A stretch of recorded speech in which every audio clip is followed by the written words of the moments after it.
Assalamualaikum warahmatullahi wabarakatuh. Halo Sobat Wasum Family, gimana nih kabarnya kita hari ini? Pastinya kalian semangat kan? Nah teman-teman, hari ini memasuki episode yang kedua dan pastinya tidak kalah menarik nih dengan episode sebelumnya. Sebelum aku memulai acara kali ini, aku mau pantun dulu. Dan kalian di rumah jangan lupa bilang apa? Cakep. Oke. Pantunnya di sini adalah badan kekar umur yang tua, bawa pedang bukanlah petani. Apa kabar hadirin semua? Selamat datang di acara hari ini. Oke, tepuk tangan dulu dong. Nah, teman-teman, di sini podcast Sosum yaitu namanya Sos Humanity Senior dan tema hari ini yaitu Ramadan di seluruh dunia. Nah, teman-teman, kita kalau gak kenalan dulu, tak kenal maka tak apa? Tak tahu. Perkenalkan, nama saya Aulia Ferdausia. Saya adalah mahasiswi Soshum. Dan teman-teman, saya memiliki pengalaman KKN PPL Internasional di Thailand. Tapi saya masih belum merasakan nih seperti apa sih Ramadan di luar negeri. Dan teman-teman, alhamdulillah nih ya, kami kedatangan narasumber yang sangat hebat sekali. Di sini ada Bapak Ahmad Sahidah PhD. Oke Pak, salam dulu kepada audiens Pak. Oke, Assalamualaikum. Waalaikumsalam. Nah, Bapak Ahmad Sahidah PhD ini memiliki pengalaman Ramadan di negeri jiran Malaysia. Betul Pak? Ya, betul. Oke, di sini juga ada Bapak Nur Hamid PhD. Salam dulu Pak kepada teman-teman nih. Ya, Assalamualaikum semuanya. Oke, waalaikumsalam. Beliau memiliki pengalaman Ramadan di Jepang ya Pak, negeri Ya, yang memiliki Empat 4 musim. Wah, seperti apa sih keseruan Ramadan di sana? Dan kita juga kepo nih ya, seperti apa rentang kisah yang pastinya telah dialami oleh beberapa narasumber hebat kita pada hari ini. Nah, di sini kami ingin bertanya nih Pak, dari Pak Sahida dulu ya Pak. Nah Pak, bisa diceritakan perbedaan atmosfer atau suasana puasa di Indonesia dengan luar negeri dan tepatnya Bapak tinggal di mana, di wilayah mana di Malaysia itu Pak? Ya, saya tinggal di Malaysia itu selama 15 tahun. Wow. 7 tahun itu di Pulau Pinang dan 8 tahun di Kedah. Jadi dua provinsi yang berbeda. Dan kedua provinsi ini meskipun berada di Semenanjung agak berbeda suasananya ketika saya menjalani puasa. Di Pulau Pinang saya tinggal di mainland ya. Di Pulau Pinangnya bukan mainland, di mana sebagian besar itu banyak warga Tionghoa. Jadi agak beda dengan negeri-negeri lain atau provinsi lain di Malaysia.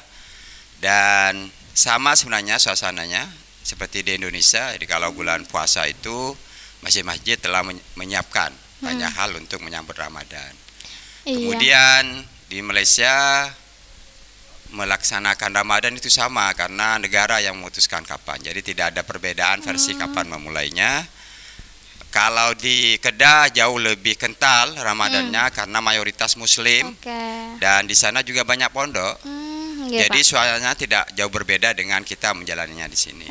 Jadi saya juga bangun sahur, hanya mungkin waktunya agak beda ya. Iya, waktunya ya. Jadi 1 jam selisih. Jadi ketika di sini subuh, di sana belum. Oh, gitu ya. Makanya jam tubuh saya yang biasanya jam 5 itu sudah terang, di sana jam 6 masih subuh ya. Jam 6 masih Ya, gelap masih ya gelap. berarti. Ya, masih gelap. Jadi dan kalau atmosfer terkait dengan menjalankan ibadah puasa, karena kebetulan sama ya kulturnya di sana dan juga banyak keturunan orang Indonesia di sana. Jadi saya tidak menemukan hal yang berbeda, sangat berbeda. Jadi perbedaannya tidak cukup signifikan gitu ya, masih Iya. merasakan aura-aura Indonesia ya Pak? Ya betul. Dan kami juga berbuka bersama, misalnya ada kegiatan itu juga di masjid yang dilakukan oleh para mahasiswa kalau di kampus ya.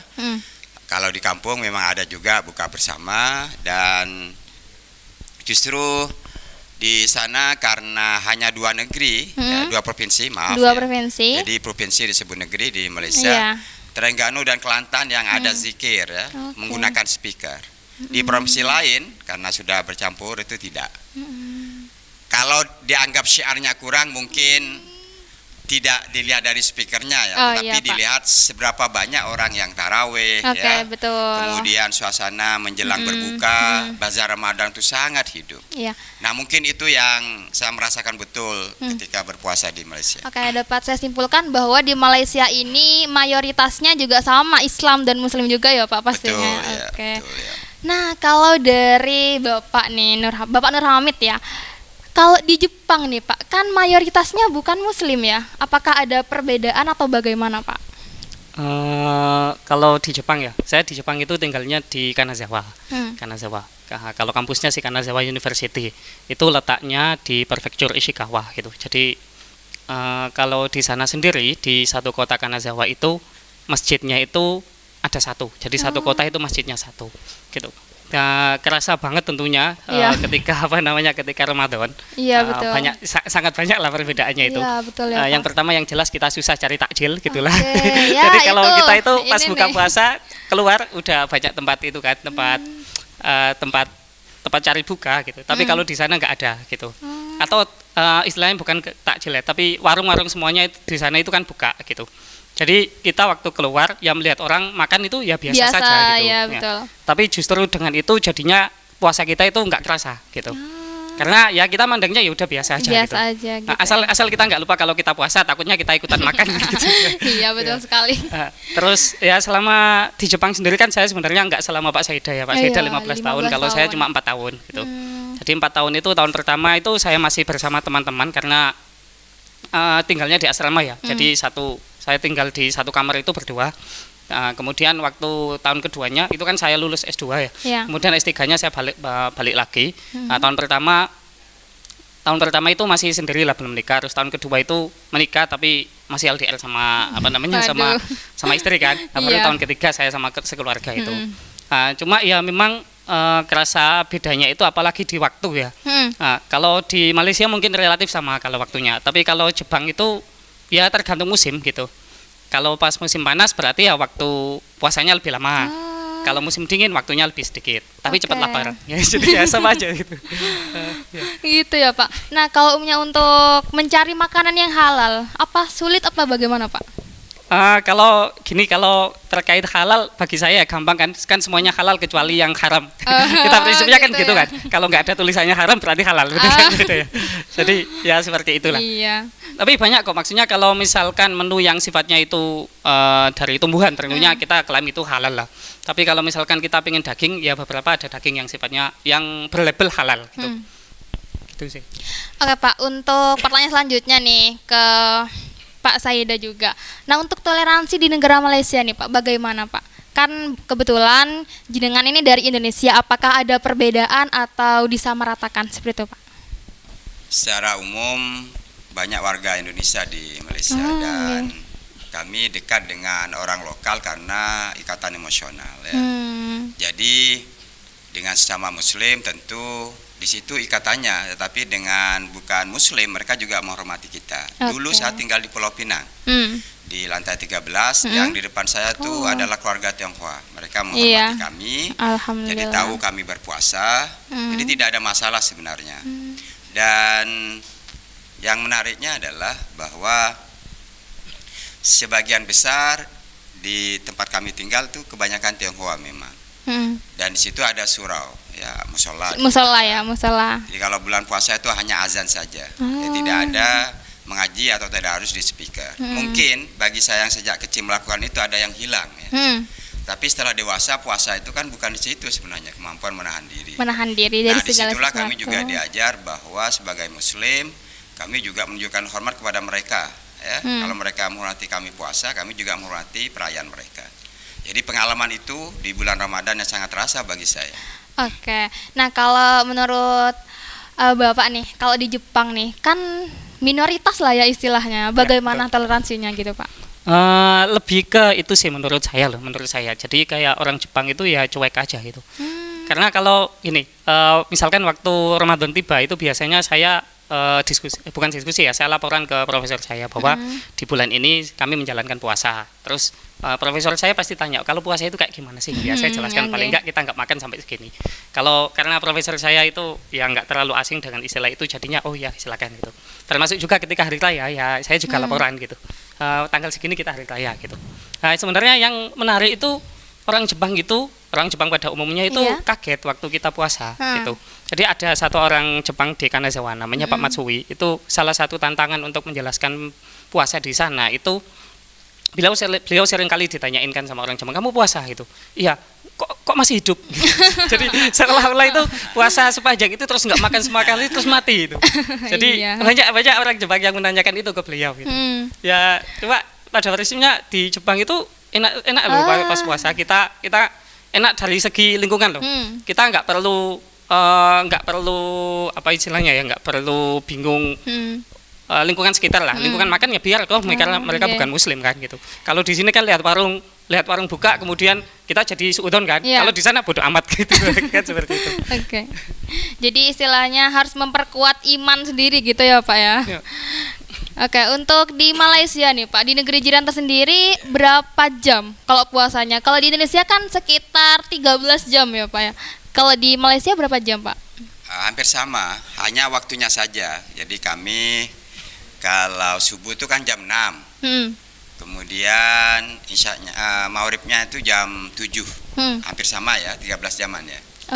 Hanya beda jamnya saja ya. Jadi jam 6 kalau di sana itu kan masih gelap ya. Jadi tidak mempengaruhi kami, hanya karena saya terbiasa jam 6 itu sudah agak terlambat kalau subuh, jadi saya sudah bangun lebih awal karena jam tubuh saya itu jam 5 nggak boleh lebih dari situ ya. Jadi nggak ada masalah sih kalau soal waktu. Iklim juga hampir sama kan karena sama. kita tropis ya, sama juga. Makanan nggak jadi masalah. Kalau di Jepang mungkin agak susah, misalnya berlimpah.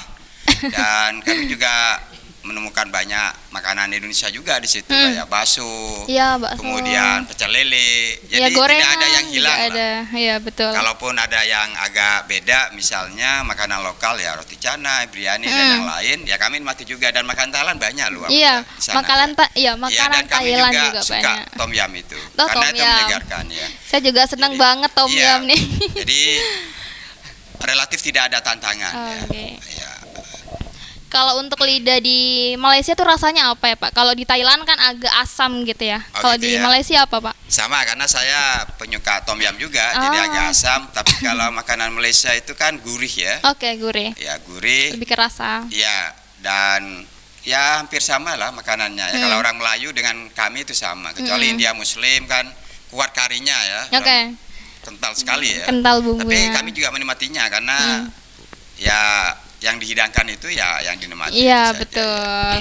Nah kalau dari Bapak nih gimana Pak? Kalau di Jepang Pak, berapa jam kan tadi Bapak sudah menyebutkan di Jepang itu ada musim dingin, ada musim panas juga. Nah waktu itu bertepatan dengan musim apa Pak? Oh iya, kebetulan saya waktu di sana itu untuk yang Ramadan ya. Ya kalau pas Ramadannya itu kebetulan pas musim panas gitu. Jadi kalau pas musim panas itu siangnya lebih lama daripada malamnya gitu. Berarti berapa jam kalau puasanya itu ya? Mungkin tiap harinya berbeda. Mungkin ada selisih menit gitu. Kalau yang paling lama yang saya ingat loh ya, yang saya ingat terlepas dari penghitungan metode penghitungan waktunya pakai metode madhab apa saya nggak tahu. Pokoknya lihat di aplikasi gitulah. Jadi yang paling lama itu subuhnya itu 2:30 sudah subuh. Jadi 2:30 sudah subuh. Kemudian maghribnya itu jam 7. Nah, tinggal dihitung aja ya. Berapa ya? Ya mungkin hampir sekitar 18 jaman gitu ya. Mungkin hampir 11 jam atau berapa. Tapi jadi kuat ya Pak ya. Puasa 18 jam ya. Ya, cuma kalau misalkan kondisinya musim dingin jelas beda ya. Jadi di Jepang itu ada istilah equinox atau higan lah kalau bahasa Jepangnya. Itu kondisi ketika siang dan malam itu jamnya sama. Kalau di kita kan nggak ada peduli itu kan. Iya, nggak ada ya. Kalau di Jepang ada kondisi itu. Nah, kalau pas di musim dingin itu malamnya itu lebih panjang, siangnya lebih sedikit. Jadi kalau pas buat puasa sunnah misalkan gitu ya enak sebenarnya. Iya. Ya cuma konsekuensinya kalau dingin konsekuensinya kan cepat lapar. Jadi sebenarnya sama aja ya. Cepet lapar. Kalau cepet lapar ibadah aja tidur Pak. Enggak gitu ya konsepnya ya. Makanya kalau pas musim dingin itu bagi kami ya Yang jelas saya pribadi lah, Iya. kalau lewat musim dingin itu berat badan saya pasti naik. Oh gitu. banyak gemil. Banyak ngemil ya. Banyak ngemil. Oke. Kalau makanan favorit di Jepang apa Pak? Kalau dari Jepang sendiri saya nggak ada Mbak, karena di Jepang rasanya agak hambar. Aneh ya. Oh, iya. Mungkin bagi saya loh ya, bagi Iya. saya hambar. Jadi kayak gini, waktu pertama nyampe ke Jepang itu saya pesen udong, istilahnya mie-nya di sana kan namanya Mie, udon ya, udong. Udongnya itu ketika kami makan, makanya kan harus pakai sumpit. Iya. Belum bisa pakai sumpit Oh, lagi. iya. Habis itu, tangan. jadi ya udah dipaksa-paksa bisa. Oke. Pas dimakan rasanya hambar, kita kaget ya. Aduh. Biasanya kan Indomie kerasa gitu, Iya. sudah juga kerasa Berarti gitu. harus bawa garam sendiri. Ya kayak gitu mungkin. Iya. Cuma Kalau- itu jadinya kadar gulanya pun turun gitu. Oh gitu ya Pak ya. Konsekuensinya ya nggak enaknya pas pulang itu ngerasain dikit aja makanan manis itu jadi Sudah kayak rasanya lain kerasa ya. banget. Kalau Pak Saida makanan favorit di Malaysia apa Pak? Saya suka roti canai. Oh, ya, roti karena canai, iya, saya enak sih. menikmatinya pagi ya. Oke. Cuma di bulan Ramadan tidak ya, makanan berat juga nasi. Hmm. Ya. Saya nasi Oke nasi. biryani kebuli itu suka Oke. karena di sana biasa ya. Iya. Ya, jadi biasa. Hmm. Tetapi makanan favorit saya itu sebenarnya ya tetap cerita masa kecil ya. Waduh. Jadi makanan pecel lele misalnya Oke, ya. pecel Maksudnya waktu lele. remaja kan saya Mm. suka itu. Jadi di sana ada juga. Hmm. Makanan Indonesia banyak juga di sana jual ketika pasar Ramadan. Jadi Iya. kita punya banyak pilihan. Karena waktu saya ke Malaysia itu Pak, banyak sekali orang Jember, Iya. di sana Lumajang, tuh banyak sekali di sana merantau gitu ya Pak. Pecel lele itu mahal Pak di Jepang Pak. Oh, mahal malah Iya, ya. satu Iya. porsi 100.000 minimal. Wow. Wah, itu mahal. Ya, kalau dirupiahkan. Ya, Iya mahal ya. lele mahal. Karena lelenya mungkin impor dari Indonesia. Iya Pak. Iya. Dan soal makanan sih tidak masalah ya. Mm. Tapi secara garis besar di sana makanan itu kalau yang lokal jarang sayur ya. Nggak ada sayur ya, apalagi mentah. Tetapi ada sebagian yang suka ulaman namanya. Jadi Ulaman. sayur mentah itu. Sayur ada, mentah. tapi tidak banyak tersedia. Ya. Dan kami masak sendiri kemudian kalau Wah. untuk memperbanyak sayur ya. Oke. Karena kan serat harus banyak. Hmm.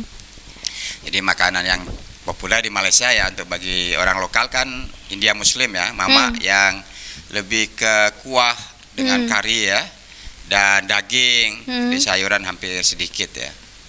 Tetapi kalau ke warung Melayu ada yang Oke. sayur mentah itu yang Iya. enak bagi saya dan cocok ya seleranya. Ya. Iya, saya nggak bisa bayangkan nih masih jam berapa ya, belum belum mau buka ya. Kalau dibayangkan makanan tuh kayaknya enak-enak semua ya. Kalau di Malaysia kan tetap makan nasi ya Pak pasti ya. Ya, makan Tetap nasi makan sama nasi. ya. Sama Iya, kalau di Jepang makannya apa? Nasi juga ada Nasi Pak? juga. Nasinya Nasi. sama atau berasnya Berasnya berbeda? agak beda, agak bulat. Agak, oh. Ya. Jadi kalau makan nasi itu biasanya kan mereka pakai sumpit. Iya. Jadi beras Jepang itu memang cocok pakai gitu sumpit. ya. Kalau beras Indonesia mungkin agak nggak Berarti cocok ya. berasnya panjang gitu ya bentuknya? Agak Oh. bulat. Oh, agak Jadi bulat. lebih ke bundar tapi ya nggak sebundar kelereng kan gitu kan. Tapi bulat-bulat dan agak Oke. besar gitu. Oke, bisa kita bayangkan ya seperti apa ya beras yang bulat itu ya. Cuma nggak cocok itu, nggak cocok buat nasi goreng. Oh, Jadi gitu buat ya. nasi goreng nggak cocok Oh, Pak. nggak cocok. Ada nggak di Jepang nasi goreng? Orang Jepang sendiri? Ya mirip mungkin. Ya Ada ya? kayak pakai bumbu biryani kayak gitu. Oke, oke. Kalau untuk santapan sahur dan berbuka tetap menggunakan nasi atau gimana Pak? Tetap nasi. Tetap Jadi nasi. sama masak sendiri. Kalau orang Indonesia ya teman-teman, kalau nggak makan nasi itu namanya belum makan ya, betul ya. Nasi dan mie itu baru makan. Kalau mie aja belum makan gitu. Ya. Ya gitu. Kalau kultur kayak gitu masih tetap terbawa ke sampai ke luar negeri gitu Pak. Harus tetap makan nasi. Kalau nggak makan nasi nggak kenyang. Masih tetap kayak gitu atau gimana Pak? Ya, karena kan orang sana juga makan nasi. Oke, Kecuali sama pagi ya, ya. oke. Pagi itu seperti yang saya sebut tadi roti canai Roti. ya. Kayak roti Maryam lah kita. Oh iya, ya Dan pernah. saya pernah menikmatinya makan dengan itu. teh tarik. Oh, Jadi betul, enak kebiasaan sekali. itu karena sejak awal saya kuliah di sana, sarapannya itu. Jadi terasa nikmat. Memang ada Waduh. juga sih disediakan di kantin nasi goreng ya. Hmm.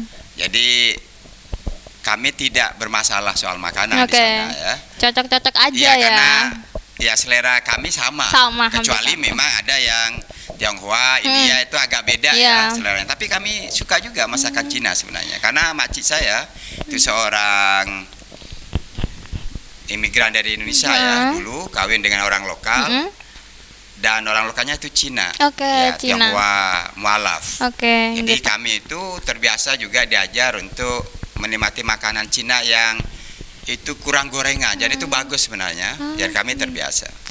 Kalau makanan setengah matang atau yang mentah pernah nggak makan gitu Pak? Kalau di Malaysia? Oh, makanan setengah matang agak susah ya. Susah Kalau telur ya. setengah matang sih, Iya. ya ada lah ya. Iya betul ya. Jarang sih orang Jarang Malaysia ya. setengah matang ya. Kalau- Kalau Jepang sushi Iya. itu gimana sih? Kalau di Jepang Pak, apa sering makan makanan mentah atau gimana Pak? Kalau sering sih enggak ya pernah Enggak. gitu aja. Jadi kalau misalkan kita beli sushi itu, sushi di atasnya kan ada ikan, Iya. biasanya gitu. Nah, ikannya ikan mentah kan. Gitu. Aduh. Cuma tetap aja pertama beli mungkin kena yang mentah, Iya. selanjutnya cari yang goreng. Oh, iya. Jadi cocok Jadi cari yang goreng. tetap nggak cocok ya. Ya, tapi memang itu Mbak, ikannya beda gitu. Oke, ikannya. Ikannya beda. mungkin sama-sama tuna ya, Iya. tapi tingkat kesegarannya yang beda. Oke, gitu ya. Jadi di Jepang itu kadang ada kepalanya, bukan kepala ya, ikan besar gitu, ikan besar itu ditaruh di pajang gitu. Nah, orang-orang itu biasanya ngambil udah. langsung ngambil Mentahan itu. langsung dimakan gitu. Ya, Pak? jadi pakai sendok langsung dikerek kulit Waduh, itu, dagingnya Masya langsung dimakan. Allah. Nah, tapi kata mereka sih enak, cuma Enak karena ya? kita karena saya sih, Ya, teman saya benar. banyak sih yang suka sashimi. Selama 4 tahun masih belum mencoba gitu Pak? Belum coba? Sekedar nyoba saja Oh, gitu. oke.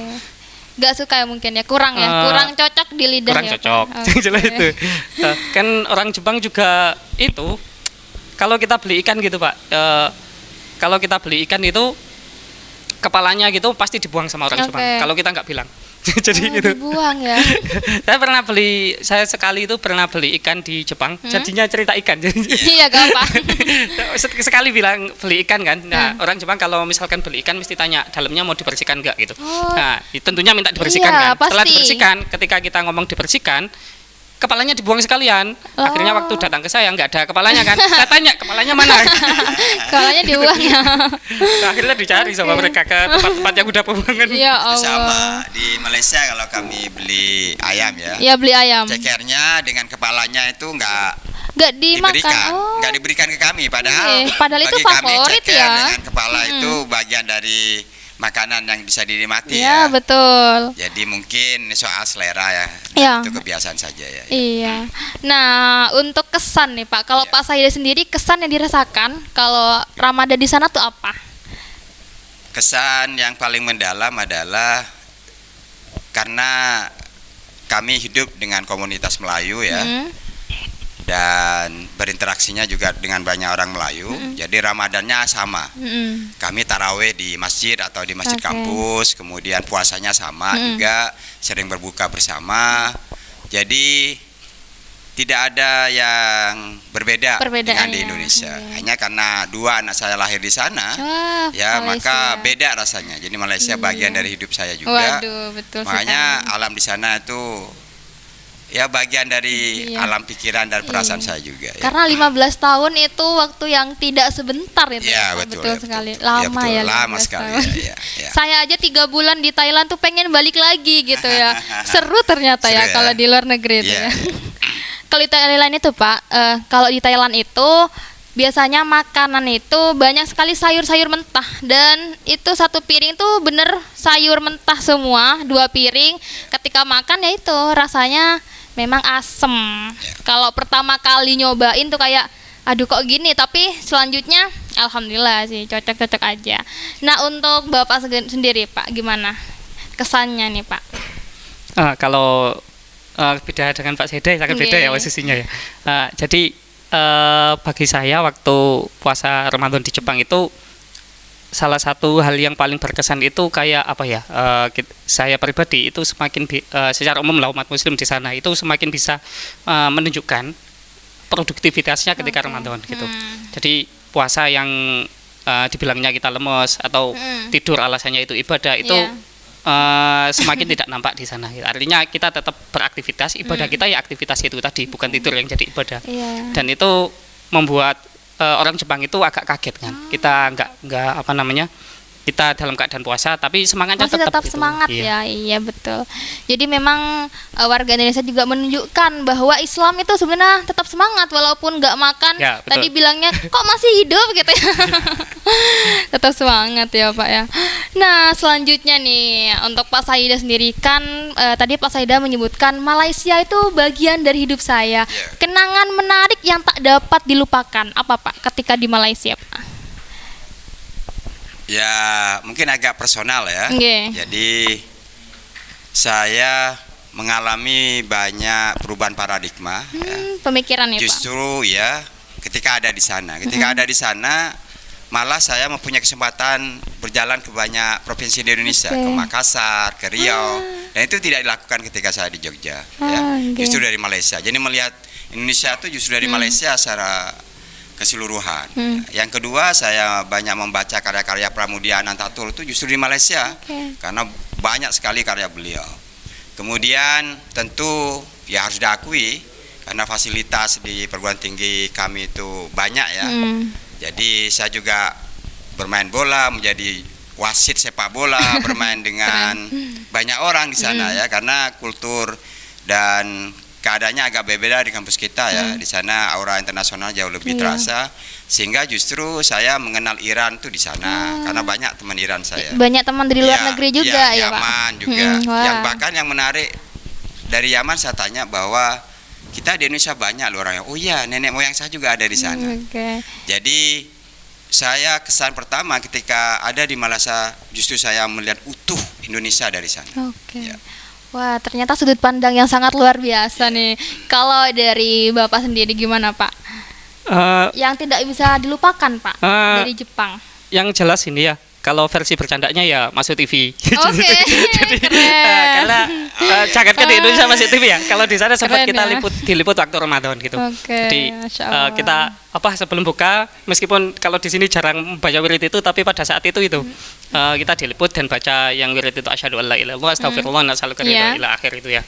Kalau itu ya versi ya ya itu berkenang. Cuma yang paling terkenang tentunya yaitu kalau misalkan awalnya pengen ke Jepang karena pengen ketemu Akira Toriyama itu yang penuh yang cerita ke Dragon Ball gitu. Ya, Ada 7 kita ke Dragon Ball kan. Meninggal kan? Ya benar meninggal. Tapi ternyata nyampe sana itu malah ketemu 7 yang lain. Oh, 7 yang yaitu lain. 7 dalam artian air yang buat bersuci di bab toharoh gitu. Jadi dulu waktu kecil kan saya belajar fikih lah ya di bab Fathul Qorib itu yang pertama kan kita buat toharoh. Ada 7 air yang bisa buat bersuci kan. Ya, betul. Nah, sampai sekarang itu kan kalau di Indonesia nemu ketujuh airnya itu kan nggak mungkin. Iya, Gitu, betul. bahkan ada air Mamaul Barut sama Mamaul Taljil kan nggak mungkin ditemukan kan gitu. Saya ketemunya di sana. Saya dulu kan kepikirannya gini. Iya. Bahkan disebut air laut. Siapa yang laut. butuh pakai air laut kan nggak mungkin Ya, kan? jarang ya. Nggak ada. Asin. Ya mungkin ada tapi asin ya. Iya, asin. Nah, akhirnya malah muncul lagi siapa yang butuh pakai air es atau air salju gitu. Air salju ada Iya, juga. akhirnya ketemunya di sana. Jadi di sana itu ketika musim dingin salju Iya. itu menumpuk. Nah, ketika menumpuk itu ketika mencair jadilah aliran air dan itu jernih sekali gitu. Masya Nah, Allah. termasuk juga misalkan air embun ya, air embun. Iya, Mana ada juga di sini suci. embun dikumpulkan buat wudhu kan? Iya, nggak ada. Nah, kalau di sana itu pas dingin nggak harus di musim dingin itu embunnya itu sampai jadi es gitu. Wah. Embun sampai jadi es dan es itu ketika Akan mencair jadi air lagi. cair. Wah, Nah, mungkin yang luar dimaksud di sana itu. biasa. Gitu. Oh ya, tambahan. Iya, Pak. Ya. Yang berkesan ya, Iya. ketika saya tinggal di perumahan, tetangga saya itu orang Irak. Nah. Dan dia bukan Muslim ternyata. Wah, Tapi anak-anaknya main ke musola ya, karena dengan teman yang lain pakai bahasa Arab. oke. Nah, dan kami orang Melayu Indonesia itu mungkin melihat orang Arab ini jauh lebih dekat dengan Nabi ya. Jadi kalau kami berjemaah itu mendorong orang Irak untuk jadi imam, Jadi padahal imam. pakai Padahal- celana di bawah lutut ya. Dan pakai kaos ya. Kami Waduh. udah pakai baju koko dan Iya. sarung. Dan beliau jadi imam dan terasa beda memang. Oke. Ya, mungkin kesan ini punya makna yang Iya. mendalam bagi kita ya, Betul. bahwa inferioritas kita dalam beragama terhadap orang Arab itu masih tinggi ya. Oke. Kemudian yang kedua kan perlu digeser ya. Siapapun boleh jadi imam, Betul. fasih, kemudian alim kan itu ya. Alim. Artinya itu problem kita ya. Beliau, Tapi itu iya. berkesan bagi saya karena Iya. justru juga pada waktu yang bersamaan tetangga yang lain tuh orang Palestina. Jadi anak saya sering bermain dengan orang Palestina, orang Pakistan, dan itu membuka pikiran dia bahwa dunia jauh lebih luas ya dan macam-macam Oke. itu. Ternyata mereka beda-beda. Jadi yang Syiah tidak akan ke musola tempat kami. Siap. Tapi yang sunnah, yang kan di Iran juga ada yang sunni. Juga banyak aliran Jadi ya. itu berkesan juga. Tetapi menariknya bahwa kami disatukan oleh hal yang jauh lebih sublim ya. Bahwa persoalan kemanusiaan jauh lebih utama. Termasuk teman saya dari India. Ya, dia seorang ateis ya dan sangat dekat sebab ke kampus setiap hari. Oke. Itu paling sangat berkesan karena dia selalu mengkritik agama saya.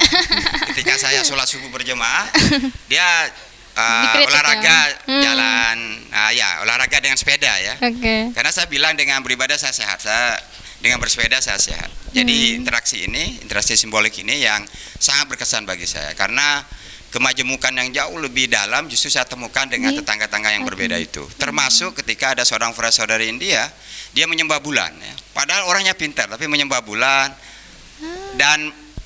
Dan kemudian saya mengerti bahwa ada yang salah cara saya memahami mereka. Jadi bukan perilaku zahirnya yang perlu dinilai, tapi batinnya. Nah itu yang sering tanggal dari kita sehingga selalu salah cara kita melihat orang lain. Itu yang paling sangat berkesan bagi saya. Jadi intinya dapat saya simpulkan jangan mudah mengkafirkan orang gitu ya Pak, benar ya? Salah satunya ya. Jadi paradigma itu memunculkan bahwa kalau ada orang seperti banci atau apa, kamu itu kafir, kamu itu ini gitu. Jadi apa ya? Memiliki makna terdalam juga alasan mengapa dia menjadi seperti itu gitu ya Pak. Betul. Mungkin biar nggak ekstrim jangan ngejudge covernya Pak ya. Bukan covernya tapi betul. covernya. Tuncet the book by its cover kan. Oke, betul. Jadi lihat dulu di dalamnya itu seperti apa. Nah, selanjutnya nih Pak, saya pengen tahu juga bahasa Malaysia. Nah, dari Bapak sendiri, boleh ngobrol pakai Malaysia Pak? Boleh. Di kamera ya Pak ya. Saya Ahmad Saidah, berasal dari Madura. Saya serono duduk kat Malaysia sebab orang-orang Malaysia sangat baik pada kami. Oke, betul. Betul. Itu pun saya kalau bicara dengan logat Semenanjung, saya tidak dianggap orang Semenanjung. Paling tidak saya dianggap orang Sabah. Jadi memang cengkok itu nggak bisa ditipu. Saya tetap, meskipun saya lama ya di sana ya. Dan kedua anak saya pun tidak bisa berbahasa, meskipun bahasa Melayu digunakan, tetap bawaannya masih daerah asal. Iya betul. Jadi mother tongue tuh masih kuat. Masih sangat kuat gitu ya, betul sekali. Nah, Bapak nih, gimana Pak bahasa Jepang nih? Kita juga pengen tahu gimana Pak. Sapa ke teman-teman menggunakan bahasa Jepang, monggo Pak. Konnichiwa minasan. Oke. Watashi wa Nurul Hamido desu. Indonesiaから来ました。今Nurul jadi ni bengo shimasu. Yoroshiku onegaishimasu. Oke, saya nggak paham apa itu artinya. Ya, saya juga tahunya itu saja kan. Gitu. Oke. Kita itu waktu di Jepang itu saking nggak pengen, bukan ya, maksudnya itu contoh buruk lah ya, contoh buruk itu kita di Jepang karena ketemunya orang Jawa, jadi yang makin lancar tiap harinya ngomongnya bahasa Jawa, kecuali waktu kuliah bahasa Inggris kan gitu. Jadi kadang itu saking mau ngakunya tidak bisa gitu. Jadi ada orang Jepang tanya, kita jawab gitu kan, sumimasen nihongo wakarimasen gitu. Kan itu kayak kalau masalah di bahasa Inggris I cannot speak English gitu kan. Nah, itu orang Jepang tetap menganggap itu kita bisa bahasa Jepang. Dia akan bertanya lagi bahasa Jepang lagi. Saking capeknya itu, kami dan teman-teman itu sampai nggak bilang gitu. Jadi bilangnya itu nihongo tapi masen, atau bilangnya itu maaf saya tidak makan bahasa Jepang gitu. Jadi bukan tidak bisa tapi tidak makan. Orang Jepangnya parah ini berarti. Berarti 4 tahun itu sudah apa ya Pak? Istilahnya fasih lah ya bahasa Jepangnya gitu mungkin. Kebetulan fokusnya nggak di sana, mungkin lebih ke mungkin percakapan sehari-hari saja. Jadi sebatas kalau misalkan kita ke pasar bisa nawar gitu. Oke, betul. Lobby. Nah, ilmu lobby ini penting banget kalau mau jualan atau beli gitu ya Pak ya. Nah, kalau saya pengen tanya lagi nih Pak, diberi kesempatan atau waktu untuk mengulang kembali kisah-kisah menarik. Nah, Pak Saidah ingin kembali atau bagaimana Pak? Ya, saya ingin kembali sebab untuk anak saya sebenarnya ya. Jadi kalau Lebaran ya balik kampung, balik kampung. Dan duanya saya menyanyikan itu dengan menjiwai karena dia lahir di sana. Jadi kalau saya kembali ke sana ingin memberikan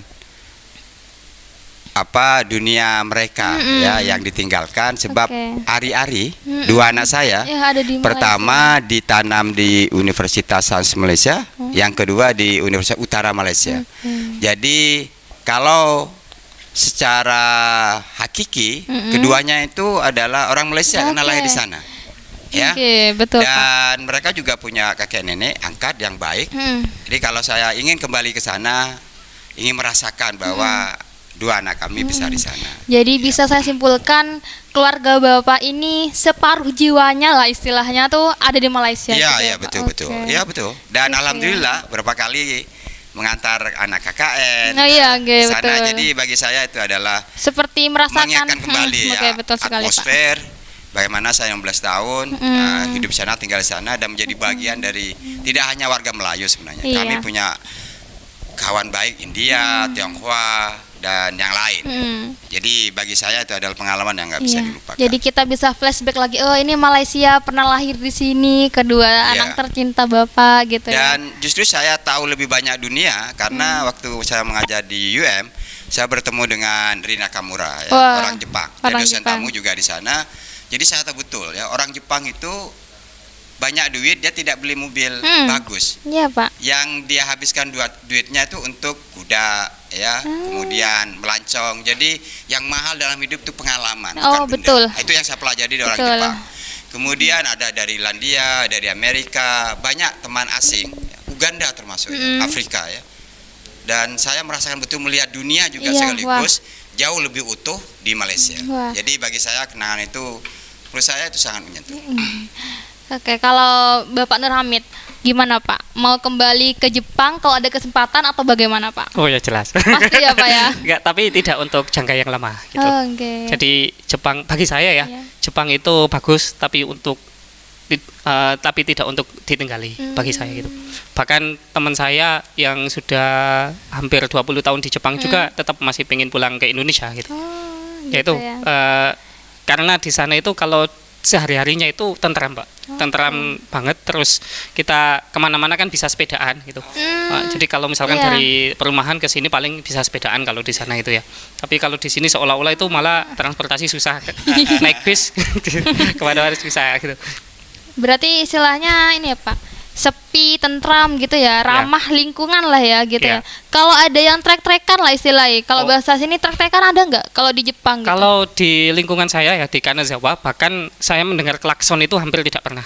Iya, Pak, betul, Klakson betul itu sekali. Saya di Thailand itu waktu itu kan klakson. Yes. Saya kan mikirnya itu sapaan Iya. kepada orang lain. Titit, saya langsung diliatin, dimarahin. Tak boleh macam tuh. Ya kenapa ya gitu. Saya ini kenapa ya? Apa saya salah ya gitu ya? Kenapa ya, Pak? Kok gak boleh diklakson gitu ya? Kalau di Jepang itu ya klakson itu kalau nggak darurat nggak klakson. Kalau di daerah Kanazawa, Aduh. makanya mobil saja itu mobil Iya. antar mobil itu jaraknya bisa sampai mungkin sekitar hampir 5 meter mungkin ya. Oke. Jadi kalau kita bawa motor enak itu bisa gini-gini betul. gitu kan ya. Ya, ya. Sama di Malaysia itu kita tidak boleh klakson Iya. dalam keadaan biasa, tapi kalau keadaan darurat, Darurat mungkin, ya. Tapi di sini menyapa orang lain pakai klakson Oke. ya. Itu yang Iya gitu, Pak. menurut saya mungkin beda ya, beda Iya. saja. Apalagi di Medan ya, wah Medan tuh sangat bising lalu lintasnya Iya. dan tidak tertib ya. Oke, kalau saya kemarin tuh pernah singgah di Putrajaya gitu ya, Pak. Itu memang banyak yang bersepeda dan tidak mendengar suara, kalau di Indonesia namanya trek-trekan, itu nggak ada sama sekali. Kalau di sini ya mungkin itu hal yang lumrah dan biasa gitu ya, Pak. Nah, Ya, tuh nambahnya ya itu Iya. tadi, tapi bagi saya tidak untuk sampai ditinggali dalam jangka lama menurut Iya. saya. Ya salah satunya karena mungkin karena negara maju ya. Iya, negara Jadi maju. hidupnya lebih individualis gitu. Oke, oh. Jadi kalau misalkan ya pengalaman saya waktu tinggal di Jepang itu, bahkan seandainya di sana saya meninggal pada saat itu mungkin tetangga nggak akan tahu gitu. Oh, gitu ya. Bahkan kan sering kejadian itu orang Jepang misalkan meninggal tapi tetangganya nggak tahu gitu. Oh, sampai kayak gitu ya, Pak. Iya sampai Saking kayak gitu. Sampai ini- beberapa hari baru ketahuan karena baunya. Makanya ada teman Indonesia yang ketika mencari apartemen itu mencari apartemen yang bekas ada orang meninggal. Tuh. Karena nanti apartemennya pasti murah.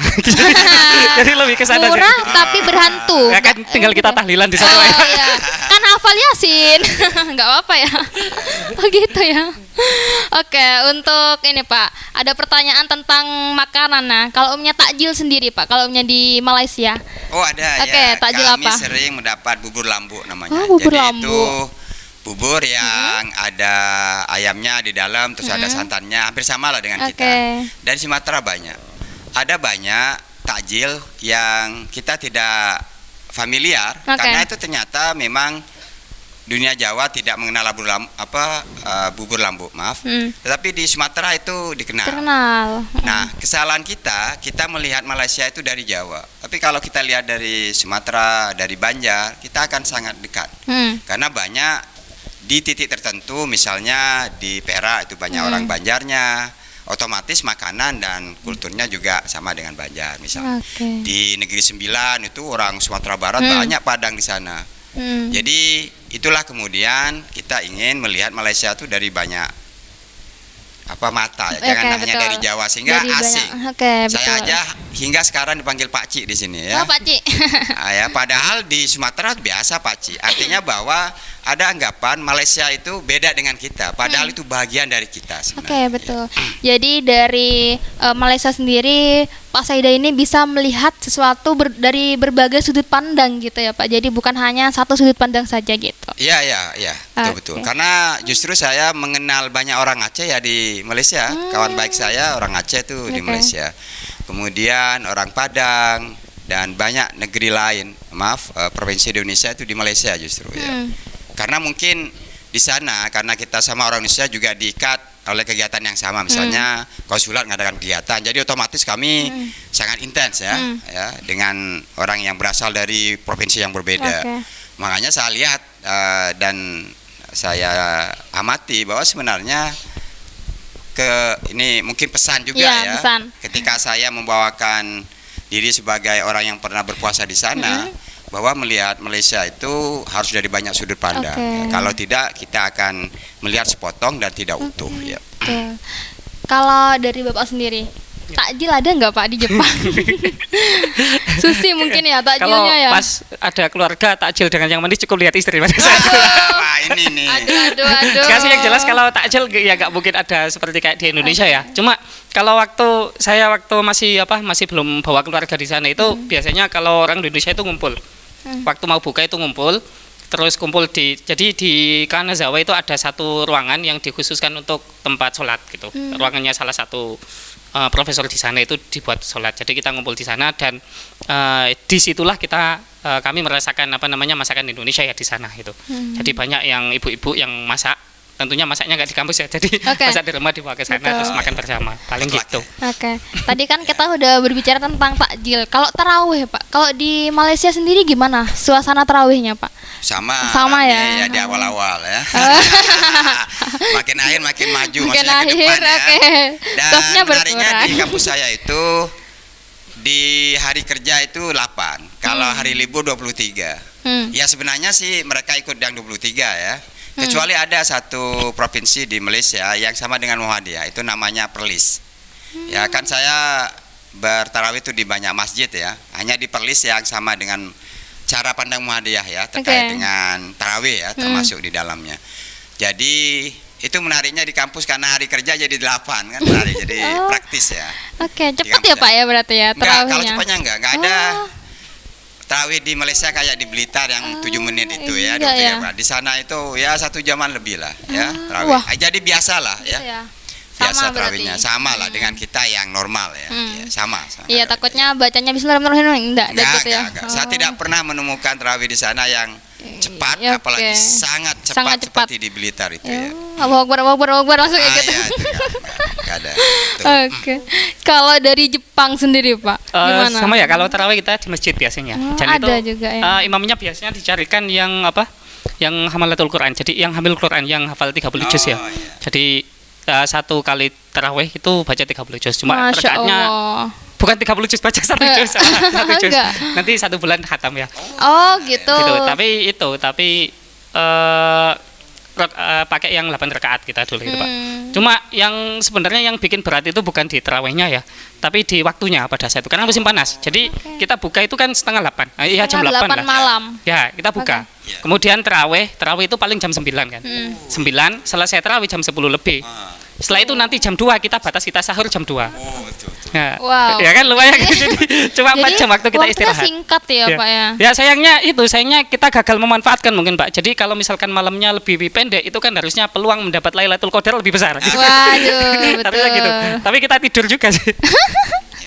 Ya karena tidur itu kebutuhan ya, Pak. Makanya gini, kalau misalkan gini, di Indonesia mungkin ketika menerapkan setelah subuh itu tidak tidur, itu mungkin lebih mudah daripada di Jepang waktu musim panas. Karena subuh itu kan kalau pas di puncaknya lah, itu jam 4 matahari sudah terbit. Kalau kita nggak tidur lagi, nunggu waktu kuliah kan jam 8 lebih, kan masih panjang. Dan itu pasti kita masih ngantuk. Ngantuk, betul. Akhirnya tidur lagi.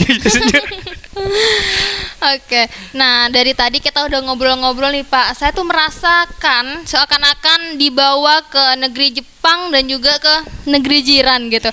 Nah, adakah pesan yang ingin Bapak sampaikan, Pak Saida dulu gitu Pak?